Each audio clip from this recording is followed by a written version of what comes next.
Welcome back.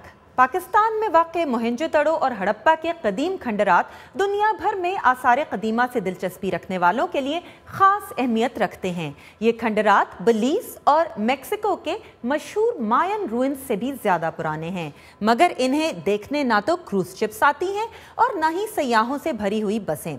हमारी अगली report Pakistan में तारीखी मकामात की सयाहत के बारे में है।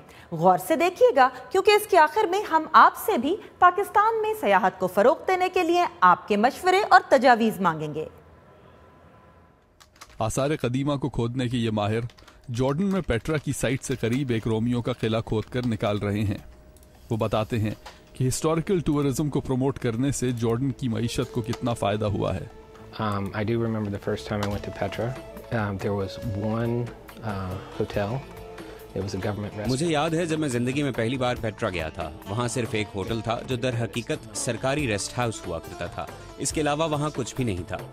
आज अगर आप पेट्रा के मकाम पर जाएं तो ऐसा लगता है वहाँ बहुत होटल बन चुके हैं और बड़ी तादाद में टूरिज्म शुरू हो चुका है।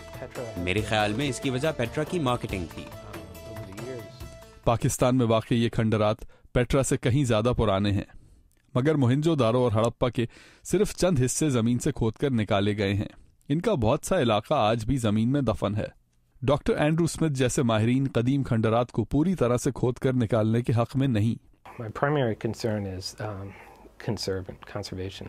मुझे सबसे ज़्यादा फिक्र यही होती है कि ज़मीन से निकालने के बाद इन जगहों को महफूज कैसे किया जाए, यानी जो आसार कदीमा निकाले जाएं उनको कैसे महफूज किया जाए और पुरानी इमारतों को मौजूदा दौर में कैसे बरकरार रखा जाए।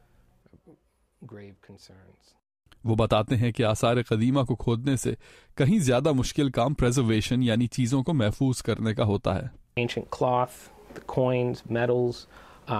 पुराने दौर के कपड़े, सिक्के और धात से बनी हुई अशिया यानी हर चीज़ को महफूज करने की टेक्निक बिल्कुल मुख्तलिफ होती है। आपको इस बात का एहसास होना चाहिए कि जब किसी इलाके की खुदाई शुरू होती है तो आसार कदीमा की तबाही भी उसके साथ ही शुरू होती है।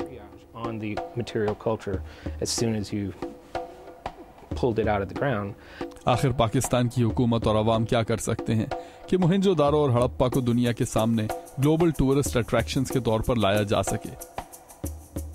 इस सिलसिले में हमें उन ममालिक की जानिब देखना होगा जिन्होंने तब्दील होती हुई आलमी मईशत में हिस्टोरिकल टूरिज्म से फ़ायदा उठाया है।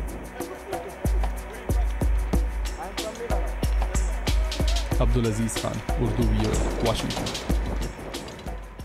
Great story Aziz. ये बताएं कि अगली किस्त में आप हमारे लिए क्या ला रहे हैं?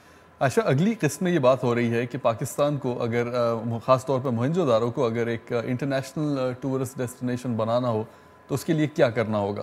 तो ये बताएं कि जो हमारे देखने वाले हैं वो कैसे अपनी राय और अपनी तजावीज़ हमें दे सकते हैं। अच्छा, हमारा जो VOA उर्दू का फेसबुक पेज है उस पर बड़े मज़े की बहस इस वक्त ऑलरेडी चल रही है, तो हमारे ऑडियंस जिनके पास सजेशंस हैं वो उसमें पार्टिसिपेट कर सकते हैं। और ये भी मैं बता दूं कि जिन लोगों के सजेशंस बहुत अच्छे होंगे, बहुत आउटस्टैंडिंग होंगे, उनको हम एक सरप्राइज पैकेज तोहफे के तौर पे भेजेंगे। Very good. इसलिए आप सब लोग अपनी सजेशन ज़रूर भेजिएगा और आज के लिए इतना ही। खुदा हाफिज।